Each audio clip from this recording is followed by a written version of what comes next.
Students, NCERT book class 7 chapter 1 exercise 1.3। Previous video में हम लोग इसके क्वेश्चन नंबर 4 तक डिस्कस कर चुके थे। आज हम डिस्कस करेंगे इसके क्वेश्चन नंबर 5 से। Find the product using suitable properties, यानी कि हमको प्रॉपर्टीज का यूज करते हुए ये प्रोडक्ट्स यूज करने हैं। वैसे तो आप इनको डायरेक्टली मल्टीप्लाई कर सकते हो, बट चूंकि प्रॉपर्टीज यूज करके करनी तो देखिए कैसे करते हैं। यहाँ पर मैंने ऑलरेडी आपके लिए क्वेश्चन ये लिखा हुआ है, क्वेश्चन 5 का पार्ट ए।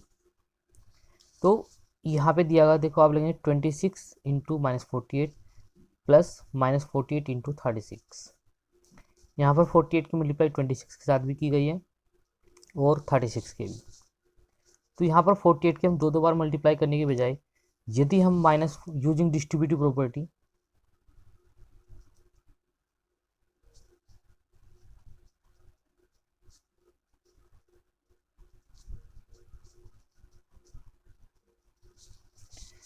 जिसमें यूजिंग डिस्ट्रीब्यूटिव प्रॉपर्टी आपने देखा होगा, उसमें आपको मैंने ऑलरेडी पहले मेंशन कर चुका। डिस्ट्रीब्यूटिव प्रॉपर्टी क्या होती है, जैसे ए इंटू बी प्लस सी है, इसमें ए की इंटू बी के साथ भी होती है और फिर प्लस करके हम ए की इंटू सी के साथ कर देते हैं।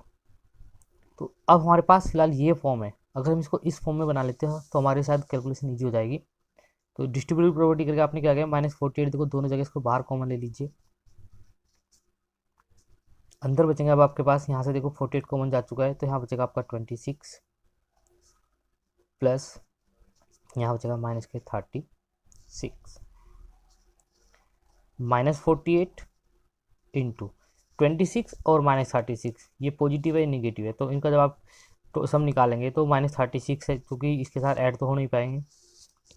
तो आप यहाँ पे 36 में से 26 क्या बचेगा आपका 10, और जो कि आपने 36 में से माइनस किया है तो साइन भी माइनस का ही आएगा।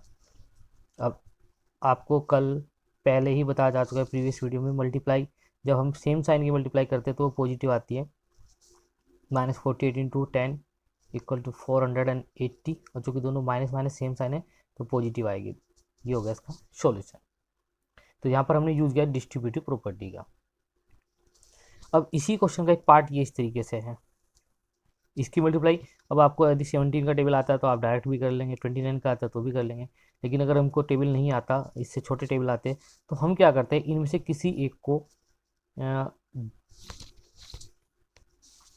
किसी ऐसे 2 पार्ट्स में डिवाइड कर लेते हैं जिनको हम टेबल आसानी से पढ़ सकते हैं। तो या तो आप चाहे तो अगर 17 को चाहे तो 17 को हम लिख सकते हैं 20 - 3। अब 20 का टेबल सबको आसानी से हो जाता है, 3 का टेबल तो है ही छोटा। और अगर आप 29 को चाहते हैं, यहाँ पर मैंने -17 को ऐसे रखा है, मैंने 29 को 2 डिफरेंट पार्ट में डिवाइड किया है। It may be written as -30 plus 1, -30 plus 1। यदि आप इनको सोल्व करके देखेंगे तो क्या आएगा आपका -29। अब यूजिंग डिस्ट्रीब्यूटिव प्रॉपर्टी हम लोग क्या करेंगे,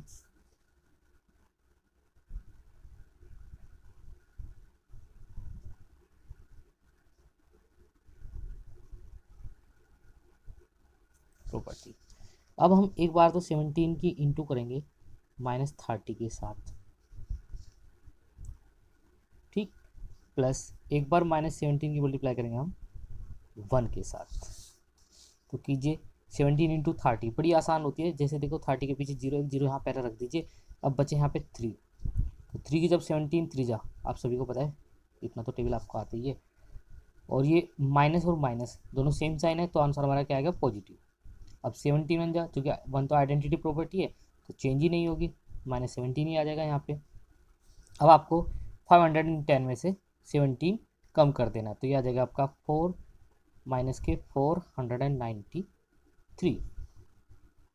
तो ये हो गया हमारा डिस्ट्रीब्यूटिव यूज करके इस टेबल वाली, जो हमको यहाँ पे देखिए 29 का टेबल पढ़ना पड़ता है 17 का। अब हमको देखो कितने सिंपल टेबल्स में काम हमारा चल गया। तो ये है हमारी डिस्ट्रीब्यूटिव प्रॉपर्टी यूज करके क्वेश्चन नंबर जो आपका 5th है, इसके मैंने 2 पार्ट्स आपको सोल्व करके दिखाए। क्वेश्चन नंबर 6 की बात करते हैं अब हम, आइए। इस सर्टेन फ्रीजिंग प्रोसेस, कोई फ्रीजिंग प्रोसेस है, ठंडा करने की प्रोसेस हमारी, require the room temperature be lower from 40 degree Celsius. Room का जो टेम्परेचर होना है वो 40 डिग्री सेल्सियस से लोअर होना है। जो कि पर hour every hour 5 degree Celsius lower होगा।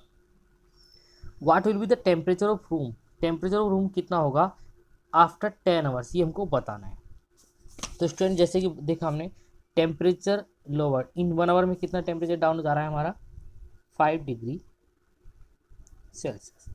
तो 10 आवर में तो ज़्यादा हो जाएगा, कितना हो जाएगा 10 आवर में हमारा 5 डिग्री सेल्सियस इंटू 10 अगर हम करेंगे तो हो जाएगा 50 डिग्री सेल्सियस। यानी कि 10 आवर्स में हमारा टेम्परेचर 50 डिग्री सेल्सियस डाउन हो जाएगा। तो रूम ऑफ टेम्परेचर हमें बताना आफ्टर 10 आवर्स। इस वक्त रूम ऑफ टेम्परेचर है 40 डिग्री, और हमने 10 आवर्स में हमारा टेम्परेचर कितना डाउन हो जाएगा, डाउन है तो माइनस में लिया मैंने। अगर राइज होता तो मैं आपको पहले भी कभी बता चुका हूँ वीडियो में 5 डिग्री सेल्सियस वो जो अगर हमारा रोज होता है तो उसको पॉजिटिव लेते हैं। तो ये आपका 50 डिग्री सेल्सियस आपका जो टेम्परेचर है वो डाउन हो गया। अब टेम्परेचर आएगा आपका -10 डिग्री सेल्सियस, क्योंकि दोनों के ही साइन अलग अलग थे, ये पॉजिटिव है नेगेटिव है। तो यहाँ पर मैंने 40 में से 50 तो जाते नहीं, 50 में से 40 गया तो 10, और चूंकि 50 का आएगा तो माइनस का, तो साइन भी माइनस का आएगा। अब आता है एक कंपटीशन था हमारे यहाँ पे क्वेश्चन नंबर 7 में। इन ए क्लास टेस्ट कंटेन 10 क्वेश्चन, एक टेस्ट है जिसमें 10 क्वेश्चन है। 5 मार्क्स उस कंपटीशन में दिए जा रहे हैं करेक्ट आंसर के लिए, और -2 मार्क्स दिए जा रहे हैं फॉर इनकरेक्ट आंसर्स के लिए, एंड 0 यदि आपने कोई क्वेश्चन अटेम्प्ट नहीं किया तो उसके लिए आपको दी जाएगी 0। Mohan gets 4 correct and 6 incorrect answers. Mohan ने जब क्वेश्चन टेस्ट किया तो उसके 4 करेक्ट आंसर आए एंड 6 इनकरेक्ट आंसर आए। तो व्हाट इज हिज स्कोर, हमको ये बताना है। तो उसके लिए हम क्या करते हैं, जो कि लिखा है marks awarded for every correct answer 5, और इनकरेक्ट के लिए कितना है -2। मोहन गेट्स उसके 4 करेक्ट आंसर है और एक माइनस मतलब 6 है उसके इनकरेक्ट आंसर। तो हम क्या करते हैं उसके मार्क्स देखते हैं। जो उसने 4 करेक्ट आंसर किए उसके लिए उसको हम 5 मार्क्स देते हैं, और जो उसके 6 इनकरेक्ट आंसर्स थे उसके लिए उसको कितने मिलेंगे -2। 4 5 जा 20, और यहाँ पे देखेंगे 6 और ये माइनस का है तो डिफरेंट साइन है, तो क्या आएगा नेगेटिव आंसर। 6 इंटू 2 करेंगे आप 12, माइनस का 20 -12 8 मार्क्स।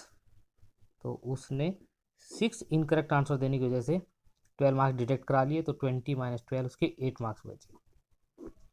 ऐसे आप इसका फिर सेकंड पार्ट देखेंगे जो रेशमा ने किया है, 5 correct answer 5 incorrect, same as it is आप करेंगे। फिर हिना ने भी ऐसे ही किया है यहाँ पर, तो आप इन तीनों के स्कोर्स बता देंगे। स्टूडेंट्स क्वेश्चन नंबर 8 और क्वेश्चन नंबर 9 ये आप लोग सेल्फ ट्राई करेंगे। किसी भी प्रॉब्लम के लिए हम आपसे फिर मिलेंगे, तो आप तब अपनी डिस्कस कर सकते हैं मेरे साथ। Okay students, thank you.